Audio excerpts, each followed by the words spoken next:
চট্টগ্রামের আনোয়ারা উপজেলার CUFL premier league 2024 season 5 football tournament শুরু হয়। সেপ্টেম্বরের 6 তারিখ শুক্রবার বিকালে সিইউএফএল মাঠে উদ্বোধনী ম্যাচ অনুষ্ঠিত হয়।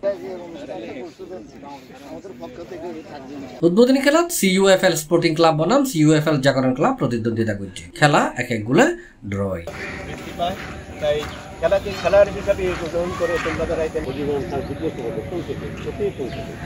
উদ্বোধনী অনুষ্ঠানে উপস্থিত আছেন সিইউএফএল সিবিএর সাবেক সাধারণ সম্পাদক আলম মজুমদার, সাবেক যুগ্ম সাধারণ সম্পাদক আব্দুল হান্নান, মোহাম্মদ সাত্তার, মোহাম্মদ মুজিবুর রহমান, রতন মাহাতা ও সিইউএফএল স্কুল অ্যান্ড কলেজের সহকারী শিক্ষক আব্দুল মজিদ সহ আরো বহুত কেউ। আর খেলার ন্যায্য ধারাভাষ্য দিয়ে চান হরিমন্ডল।